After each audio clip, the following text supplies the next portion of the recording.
The real gospel music developed in the African community that raised the hair on your arm. You know, that music with this profound spirituality and soul. You know, people talk about soul music. Well, the original soul music, I think, came out of the churches, out of the gospel tradition.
I'm Tommy Sancton, Thomas, but as a musician, I'm known as Tommy Sancton. And I play this. It's clarinet. I play the Albert system clarinet, which is what all the old jazz musicians played, was the Albert system. This is an old Rosewood Selmer clarinet, and it's over 100 years old. So that's a good way to get that old sound, that old traditional style, is to have an Albert system clarinet, and preferably one that's been around for a while.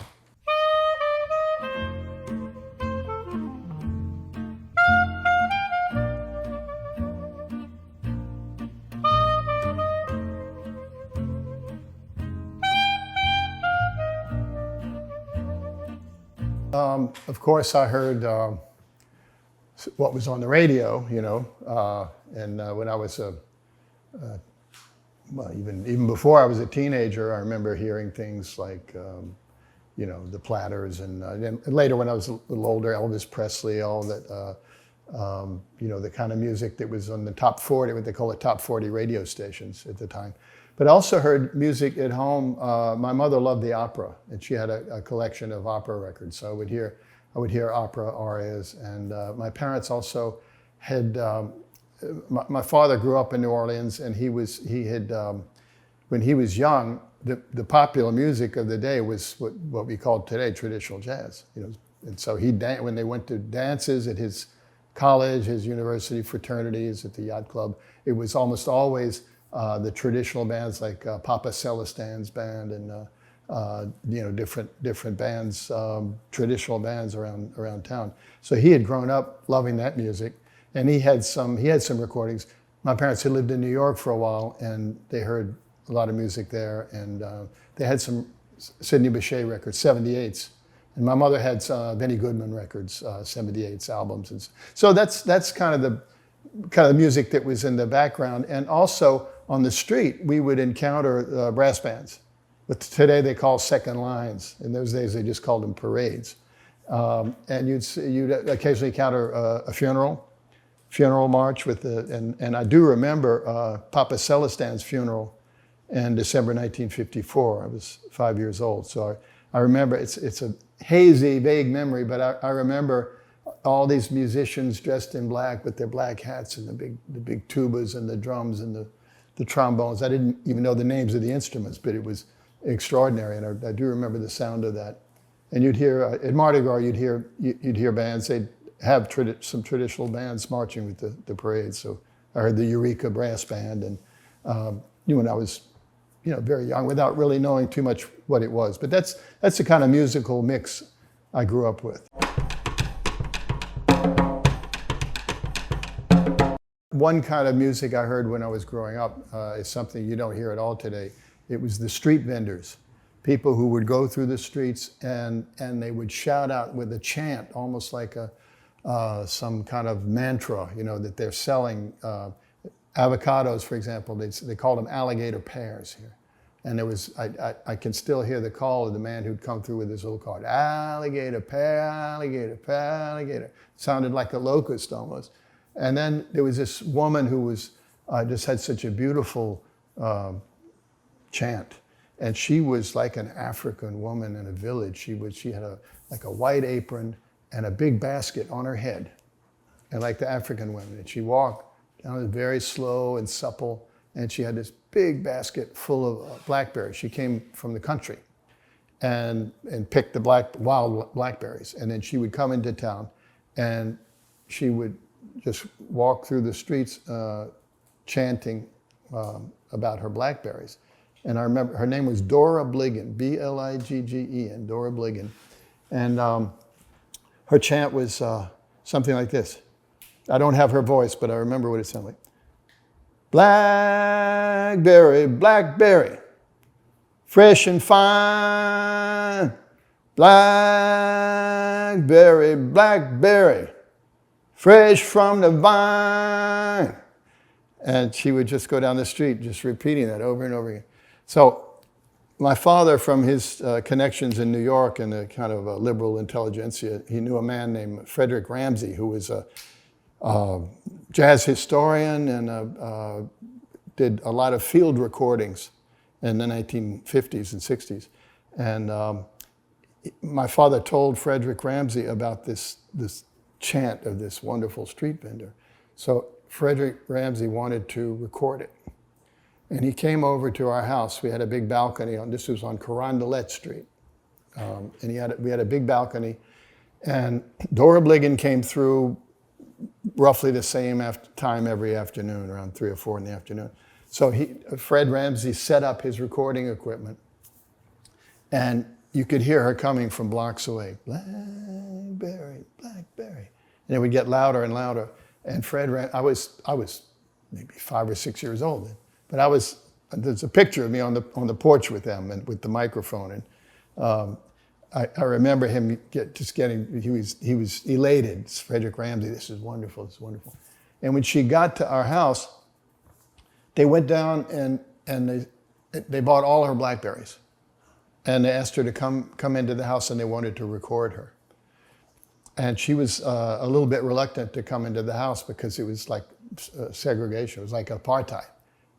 Black people were not supposed to socialize with white people under the same roof, unless they were servants, But she did come in, and I remember she went up into one of the upstairs rooms, and they set up the recording equipment.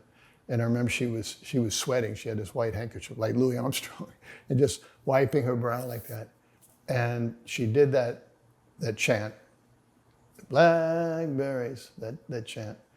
And then she sang a prayer. I remember it distinctly. I thought when I was little, I thought it was the Lord's Prayer, our Father who art in heaven. But Frederick Ramsey recorded it, and he put out on Riverside Records, or maybe Folkways Records, his field recordings. And many years later, you can hear it on the internet today, Dora Bliggin in our house singing her blackberry chant and that prayer. And just a few years ago, I actually heard the recording of that prayer that I remembered from when I was 5 or 6. And it was not the Lord's Prayer. It was an improvised prayer about, Lord, protect these people, who have let me into their home. And it's chilling to hear it because it was chanted like a cadence, almost like music.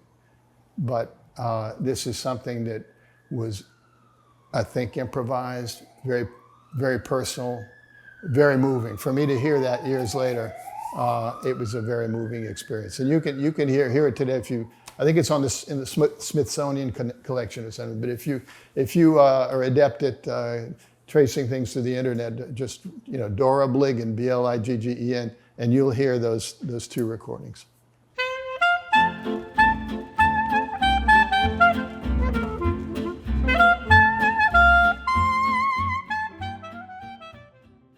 My real exposure to jazz, to traditional jazz, came I guess, probably June 1962. I was just turned 13 years old. And my father said he was going to take me down to this place called Preservation Hall, which I had never heard of. But he had kind of stumbled on it when he was going through the French Quarter for some kind of business he was on. And he heard these musicians playing in what was then, it had been an art gallery, and it was just starting out as a music hall then. And he saw musicians like George Lewis, the clarinet player, and Jim Robinson, trombone player, Kid Howard, the trumpet player. These are musicians that he had heard in New York, because they had a residency at the Stuyvesant Casino in New York in the early 40s with the Bunk Johnson Band. So he'd actually known them. He would speak to them. He'd listen to their music, and they knew him as, you know, somebody who would come and enjoy their music. And then all of a sudden he realized that these are the same musicians, 20 years older, and particularly George Lewis, the clarinet player. And so he said he wanted to take me down there and see these wonderful musicians. And of course, as I said, I had no idea what traditional jazz was. I was listening to Elvis Presley and you know, that sort of thing. But I went, and I was absolutely enthralled by the music.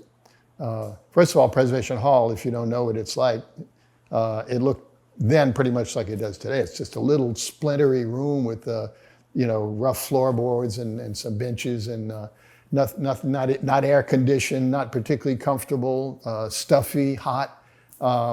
But none of that mattered, because the music was so wonderful. And in particular, George Lewis played his famous Burgundy Street Blues, and I just thought that was gorgeous. Just the lyricism and all the soul he got in that piece. That he didn't actually write it because he couldn't write music. He had just invented this and recorded it once, and then it became something that he was famous for, Burgundy Street Blues. So when I heard him play that, I thought, wow, that would be such a fine thing to be able to make beautiful music like that. But I didn't play any instrument and didn't really have a plan to take up music. And a few weeks after that, a young clarinet player from England came to New Orleans to learn with the old musicians. His name was Sammy Remington. And he was a phenomenally gifted clarinet player. He had learned George Lewis's style by copying his records, and he sounded just like him. And he came and sat in at Preservation Hall, and all the musicians, including George Lewis, they couldn't believe it. The banjo player, George Gano, he said he called him a clarinet wizard. Sammy Remington is a clarinet wizard. And I was very impressed, and it's the first time that I got the idea that like a young white person, not from the community that created the music, but could actually play that music. And my father befriended Sammy and took him around town, and when Sammy went back to England, as a token of his appreciation, he sent me a clarinet, one of his old clarinets, an old Albert system clarinet. And I took it down to Preservation Hall and showed it to George Lewis, and he said, oh, that's a nice horn, and he offered to give me lessons. So that's how I started playing the clarinet, learning from George Lewis, and it was the beginning of a privileged and kind of unlikely apprenticeship by a middle-class white boy with these older black musicians from a different generation, different part of town, different milieu. But there was this wonderful coming together over these barriers, you know, not just musically, but on a very human level. And this was at the tail end of the segregation era. It was an unusual thing to have that kind of bond between white and black. So that was a big part of my experience as well.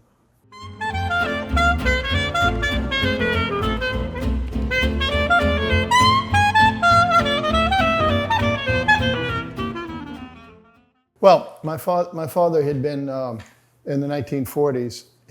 He was from here, but in the 1940s he went to New York, and he was a journalist. He was an editor with a magazine called The New Republic, which was a fairly left-wing magazine at the time.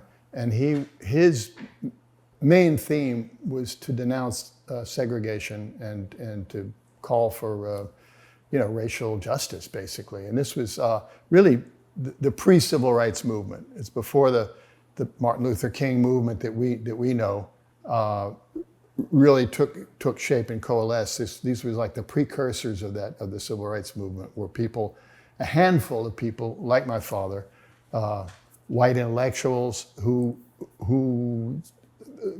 decried the injustice of racial discrimination, and particularly the institution of segregation. So that was a constant theme in his writing for the New Republic. But he moved back here in the late 40s. He wanted to write novels, and so at that point he stopped writing those polemical articles about the racial situation. So once he was back here, I was born in 1949. So when I grew up, this was not an issue. He had those convictions, but he was not really noted in the neighborhood as, he's somebody, he's not like the rest of us because he's for black people and black rights and that sort of thing like that. It was not really an issue.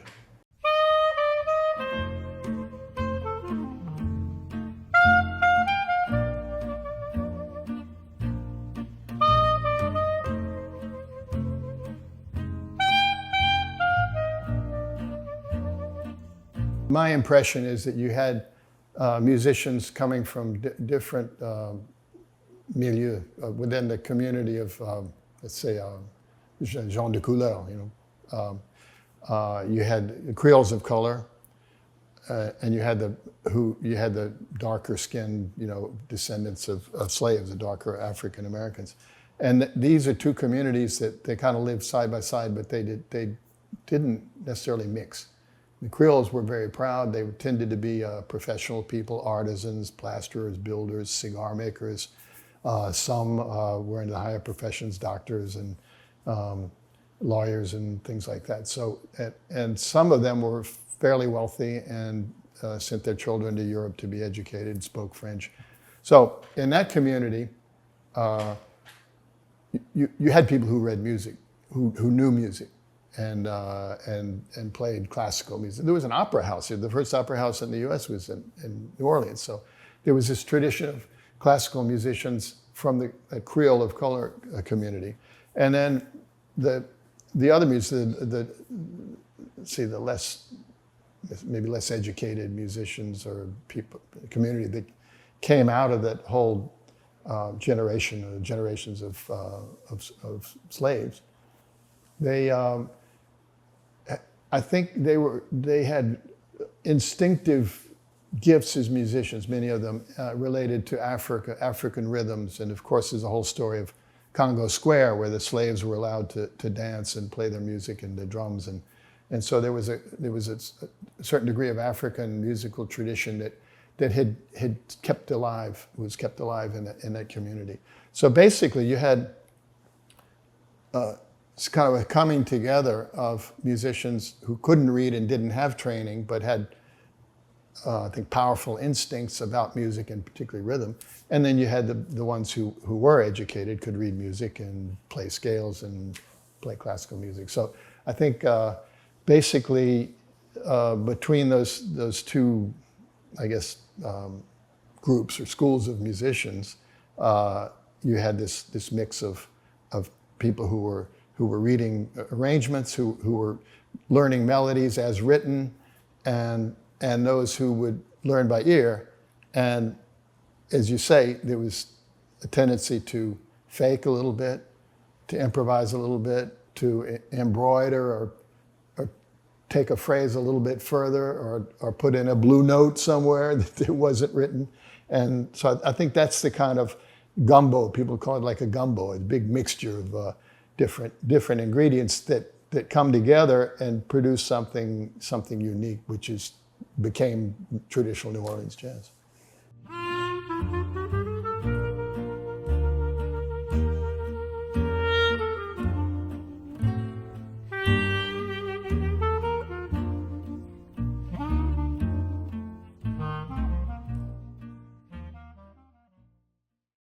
Yeah, the influence of gospel music, hymns, and spirituals, and it's one of the currents important currents of traditional jazz.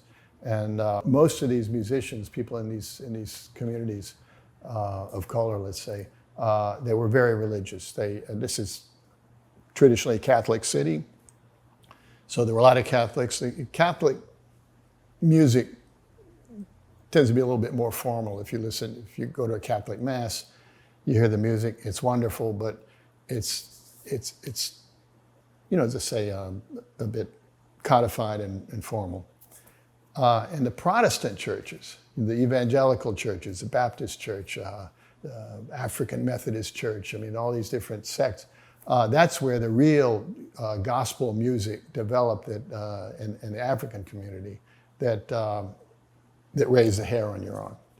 That music with this profound spirituality and soul. People talk about soul music. Well, the original soul music, I think, came out of the churches, out of the gospel tradition. And you hear it. When you listen to somebody like even Sam Cooke or Ray Charles singing, Ray Charles' singing came right out of the gospel tradition. It's that bending of the notes and the almost the cry, the shouting, and the raspy voice, and then the kind of the counter rhythms and the unexpected notes, and it's so instinctive and it's so spiritual that it's very, very moving. And so you had musicians who grew up hearing that in church, and when they got on their instruments, that sound is in their head, And so when George Lewis played a hymn, you're really hearing a woman's voice in a gospel church almost.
The way he'd bend the notes, and it was so moving the way he played the hymns. I mean, that's one of the most powerful experiences and memories I have is hearing him play those hymns. And I try to have something of that in my playing today. If I play a hymn, and I'm not particularly religious, but if I play a hymn, I have a profoundly spiritual experience within me that comes through the music, comes through my instrument.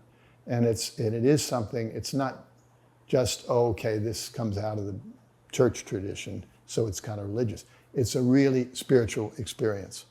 And I don't know what form to give it. It doesn't have there's no really religiosity involved in it, but it's very spiritual, particularly when I play in a church. So that's a big strand of musical tradition that fed into the traditional jazz repertoire and style.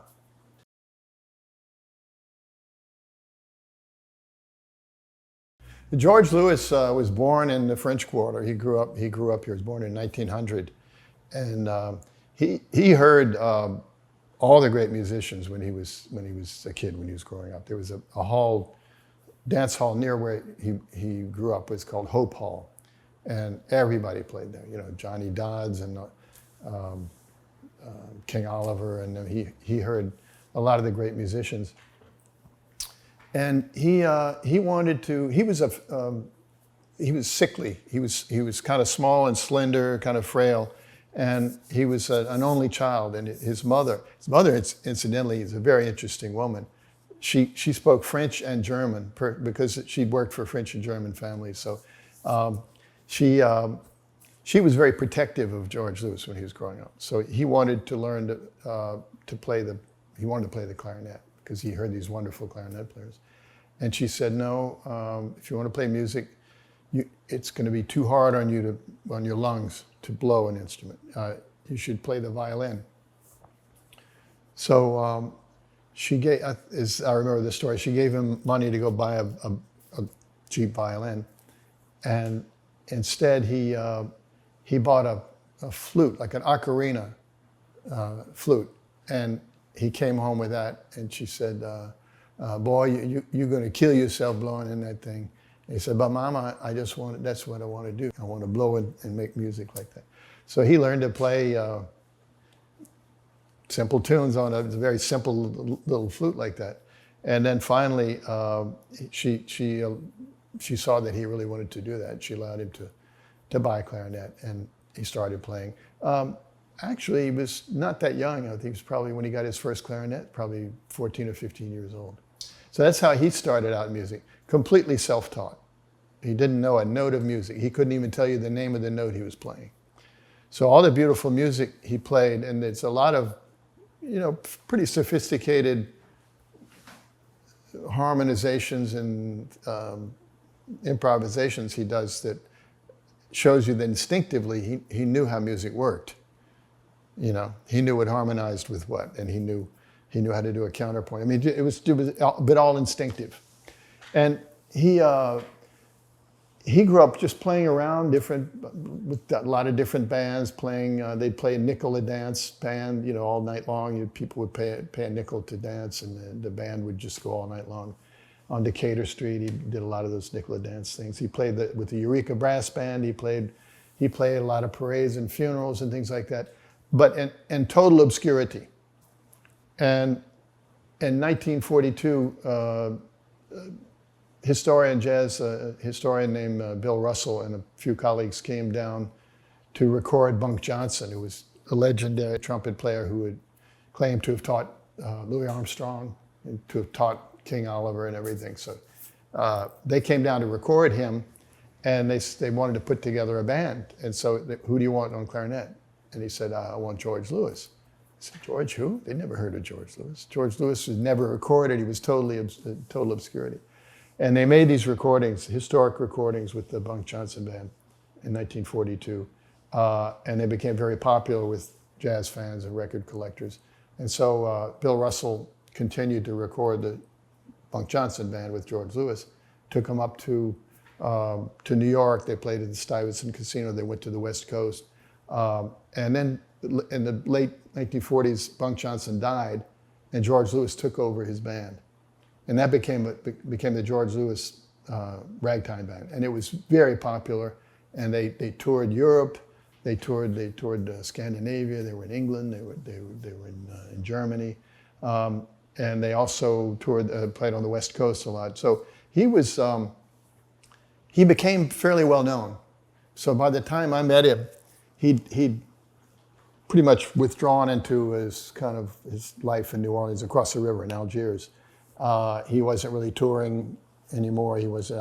I had no idea that he had been something of a star, So to me, he was just a man who made this beautiful music and was interested enough in me to want to teach me.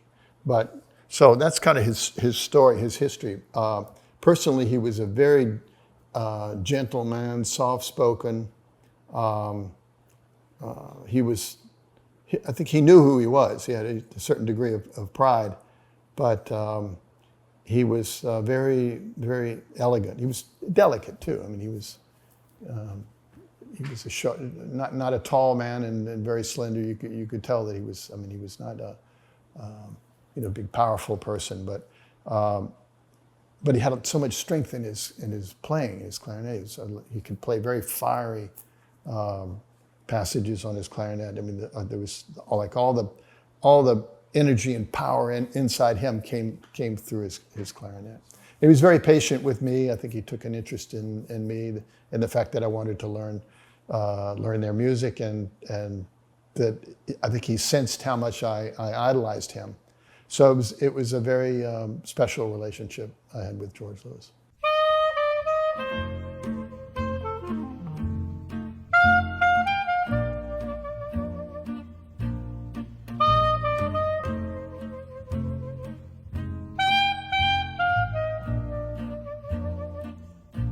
As far as I know, in my generation, I was the only local white kid who was interested in that music and wanted to reach out to the musicians and try to learn their music and in a way become part of their community to the extent that it was possible, you know.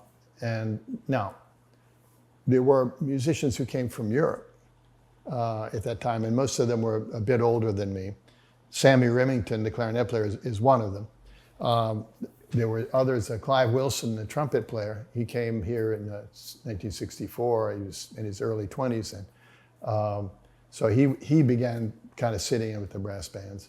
Lars Edegren, piano player from Stockholm, he came around the same time. Both very young men in their early 20s. And other musicians. So sometimes in the brass bands you'd have me and some of these Europeans sitting in. Some were in town for a couple of weeks or a couple of months and then they left. Some stayed, like Clive Wilson is still here. 60, I played with him as a kid in the mid 1960s, and I just played with him at Jazz Fest a couple of weeks ago. 60 years later, and still going strong. So these were, I called them the jazz pilgrims, the European musicians who came here to learn. It was like the jazz Mecca here, was like Mecca. And they were the pilgrims. And so they were part of my world too. You know, not just the older black musicians, but these younger men that shared my passion for the music, and we could have jam sessions together and learn from each other. And it was a very interesting kind of mix of people from different walks of life, different age groups, different cultures. And for a young person like that, I was 14, 15, 16 years old. It was a privileged but unusual experience to have exposure to people from Europe. You know, people who had funny accents, or or spoke different languages and had totally different experiences, came from different cultures. All it was for me, a very enriching experience. All of it, the music, the brass bands, George Lewis, the jazz pilgrims. It was really a fantastic experience growing up.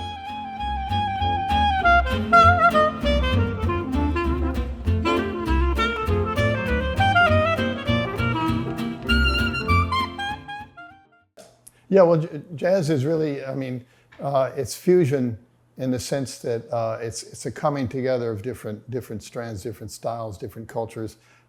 Fusion, if you talk about fusion today, you think more specifically about, rock music meets and techno meets modern jazz. But I would use the word creolization. It's a hybridization, it's a creolization, it's a mix, it's a métissage, what the French would say. It's a mixture of cultures and races and ethnicities and all these musical styles that go with that. But it was definitely a mixture, a kind of I called it a gumbo earlier. It's something that results from many different ingredients coming into it. And I like the term creolization to talk about that.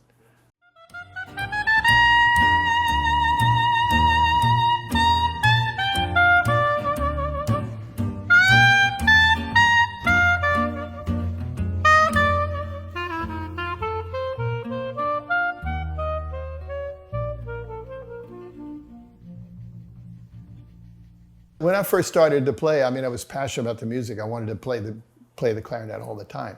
Well, we lived in a house, we had an upstairs apartment, and then there was another tenant downstairs, and they were very nice people. But my father said, look, it's probably not a welcome by them to hear this, screeching clarinet all day long. So I began to, we had a big walk-in closet.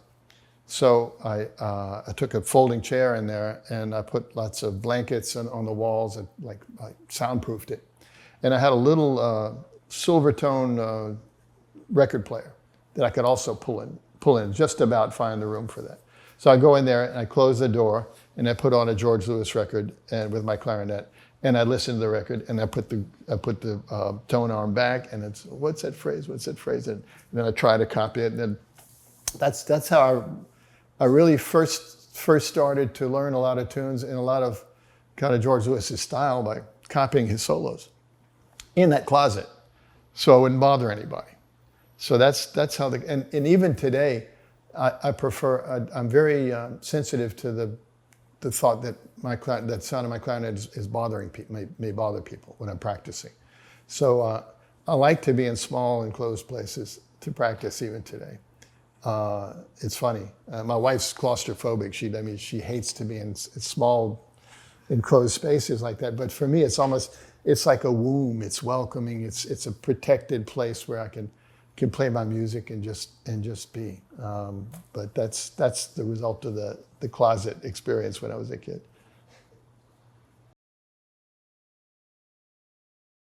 Narvin Kimball was a wonderful banjo player. He was left-handed, and he had played. I think he'd gone to one of the black colleges. During segregation, there was some black colleges and universities, and I forget whether it was Dillard or what. But he was a fairly educated man, and he'd been in the glee club in college. And they bands and. They would play and sing in like 4-part harmonies and things like that. And he was a great singer. And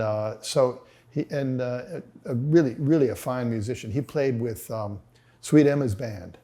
So I'd hear them, I was so lucky I could hear all these bands at Preservation Hall. George Lewis I could hear 2 or 3 times a week. Sweet Emma was there once or twice a week. With Narvin Kimball on the banjo and Percy Humphrey, Willie Humphrey, Jim Robinson on the trombone, Cy Fraser on the drums. That was a wonderful band. And Narvin Kimball was part of that rhythm section that really made it swing. And he had this cap of like a white hair, close cropped white hair, but it's like silver, almost like the Pope wears it. Got a skull cap, and he also had a professorial look about him. He wore these kind of steel metal rimmed glasses, and he would play solos on the chords, and like some other musicians like George Gaynor would play single string solos on the banjo, but he could get up and he could play just on chords and with different positions of the chords. You could hear you could hear the melody coming through the whole chords. It was phenomenal the way he played, and just such drive. And as I say, he was a beautiful singer. He had his tenor voice, and he was wonderful on on all genres, but particularly on the hymns. And he's somebody that I always enjoyed listening to.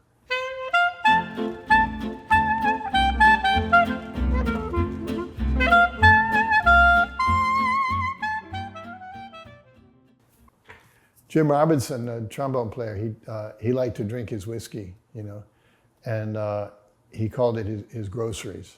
He'd have a little brown bag with a bottle in it, with his groceries. And often we would, with my parents in Preservation Hall, there were seats like the trombone player would usually, if you're looking at the band, the trombone player would usually be on the left. And there were 2 or 3 little seats that had come from an old cinema. They were like fold-down seats, right next to the trombone player. And we would always try to get there early with my parents, my father and mother and me, and sit right there to be next to Jim Robinson, because he was so exuberant and warm. He was a fantastic trombone player. He was a big, tall guy, and he would dance around, and he was just so much fun to watch and to listen to. And he became friends with us and my father. And he would sometimes he'd lean over to my father. He said, "I'm out of groceries." He said, I don't have any more groceries.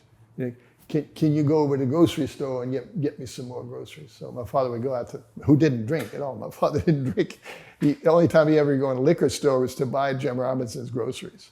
So he'd come back and Jim Robinson, he'd clap his hands and have a swig. And he was very happy with his groceries.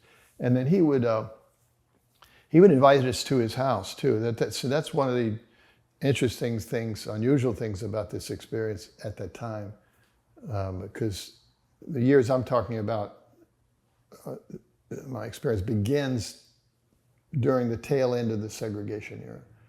And the Civil Rights Act was passed in 1964, which ended segregation officially. But you had this long, generations-long habits on both sides of the color line. So it was still, even though it was no longer illegal to socialize, it was still somewhat unusual at that time. But he would invite us to go visit us at his house, and his wife's name was Pearl, and she made this sweet potato pie.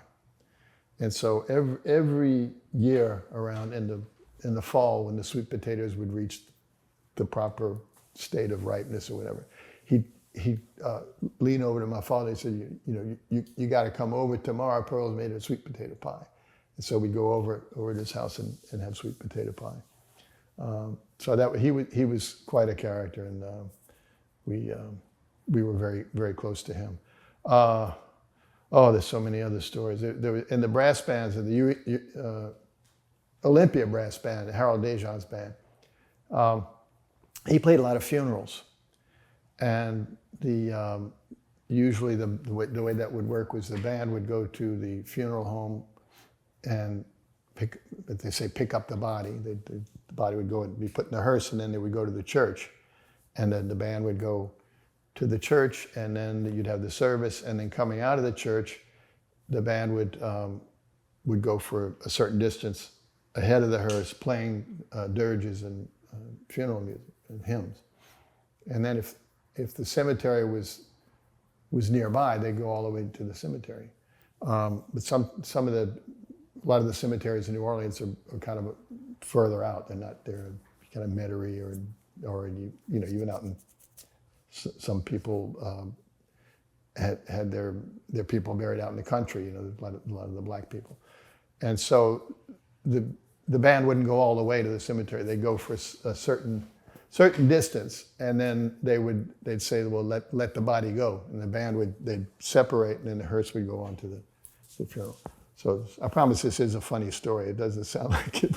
But, and so there was one time with Harold's band, he said the band started to play, and after like one block, he said, you know what? The widow didn't want to pay enough money, so you know what? She's going to get a 2-block funeral.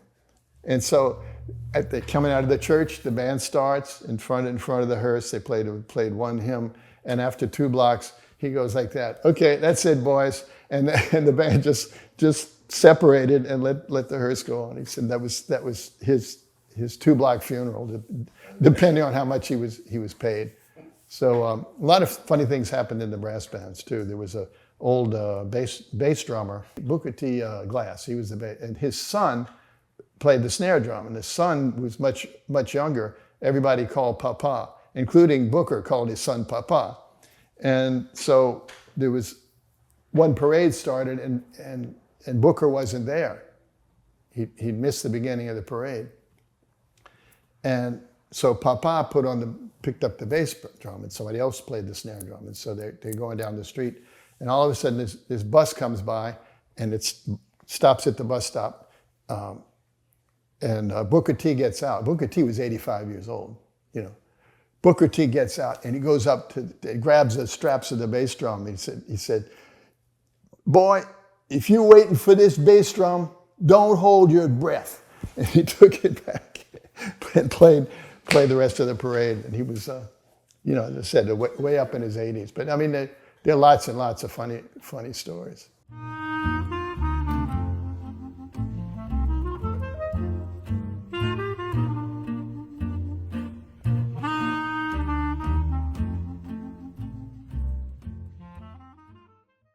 Well, the clarinet has a very important role in traditional jazz because of the timbre. You know, there is a low register in the clarinet, which is a very resonant, beautiful low register. Like I always think of it, that's like a man's voice, but the clarinet, as you go into the upper register, is more like a female voice. And it also, you know, a lot of the original bands, and particularly like the ragtime bands, they had violins, and the violins played the melody a lot of the time, and the clarinets kind of played the role of the violin. The violin kind of dropped out of traditional jazz, basically, and the clarinets kind of took over that role.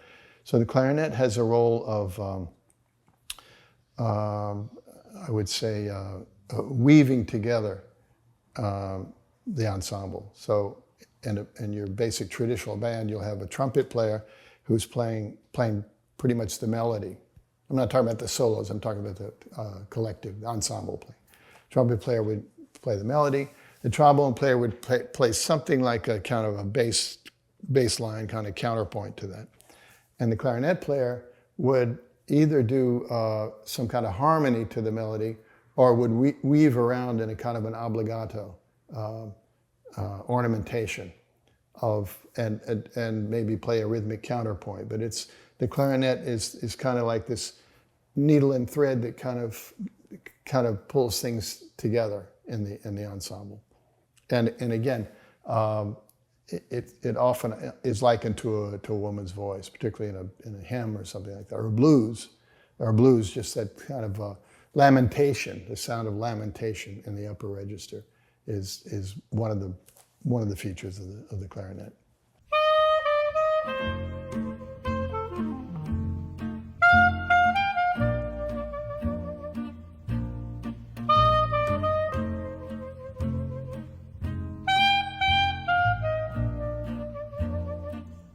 Well, the thing is, as important as music is in my life, you know, I haven't lived all my life as a professional musician. I'm a journalist and writer. That's the way I really make my living. But I have performed, I've recorded, I've played concerts, I've toured, I've existed as a professional musician, and that, of course, includes recordings. The first recording that I made was with Joe Watkins, who was George Lewis's drummer. And Joe Watkins had been sick and had quit playing, and it was this extraordinary thing happened. He decided he wanted to play again, so he kind of got out of his sick bed and he pulled himself together. And it was like the story of the phoenix, the bird that rises from the ashes. Well, Joe Watkins was like the phoenix, and he wanted to record. And there were some, I was talking about the jazz pilgrims, there were some foreign musicians who were living around then who, I mean, they'd go visit Joe in his house. I mean, it's all like one big community, the people who played the music, the people who loved the music. I mean, so there was these younger European musicians were aware of the fact that he wanted to do a recording. So we kind of organized a recording session that included a Japanese trumpet player named Yoshio Toyama. We called him Kid Claiborne. And he was phenomenal because he played just like Bunk Johnson.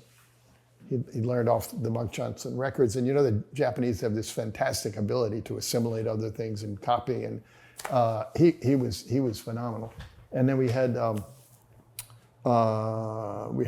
a wife played banjo, Keiko Toyama. And then there was Captain John Handy's brother, Sylvester Handy, played the bass. And then there was a trombone player from California. His name escapes me, but anyway. And we did the recording in the attic of my father's home on General Pershing Street.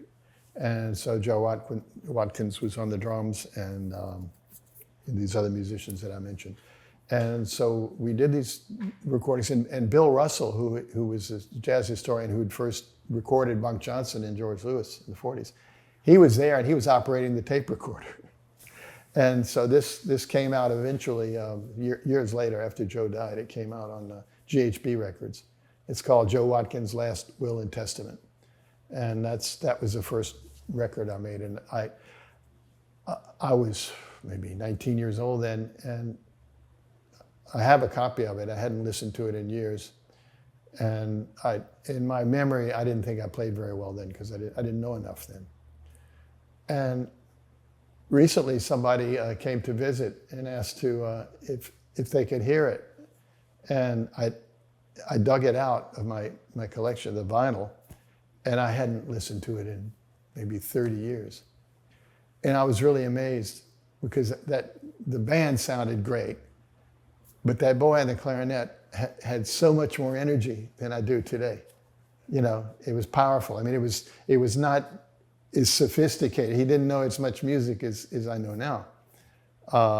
And the technique was, I think I have better technique now. But the energy and the passion in that playing was something that surprised me. I was pleased to hear it, but it was also kind of like, almost like my son kind of kicking me along, saying, you know, get with it. You gotta get some energy and fire in your playing again. And so that was the first recording I did. And over the years, I've done, I guess, maybe a dozen recordings, either under my name or as a sideman on CDs. One of the more recent ones, it's not that recent, it's called City of a Million Dreams. It's with Clive Wilson and Ron L. Johnson, the trombone player for the Preservation Hall Band. Jason Marsalis, Wynton Marsalis's his brother, younger brother. And who else was there? Lars Edegran on piano. And it was, I think it was a very nice recording. It's one of those that I'm proudest of, City of a Million Dreams. And then there was another one that came out about the same time that had been recorded at Trinity Church in New Orleans, because that's the church I grew up in. I was baptized in that church. And they had a feature, they still have it, it's called Trinity Artist Series or something. It's Sunday afternoon, Sunday evenings. They have different musicians who come in and play. So I did that maybe 4 years in a row. And a friend of mine who was kind of an amateur kind of recorder, he was into hi-fi and recording. He brought his equipment and recorded it several years in a row. And so he gave me the tapes, and I made a compendium, and it came out on GHB Records. It's called Hymns and Spirituals. And I was talking earlier about how much I'm moved by the spirituality and the soul of that gospel music and the spirituals, particularly the way George Lewis played them. And particularly playing in that church that I had personal ties to, it was a very moving experience to play there. And I can hear when I listen to those recordings that there's something special happening, you know, not just me, but all the musicians. And so that's one of my favorite recordings, Hymns and Spirituals.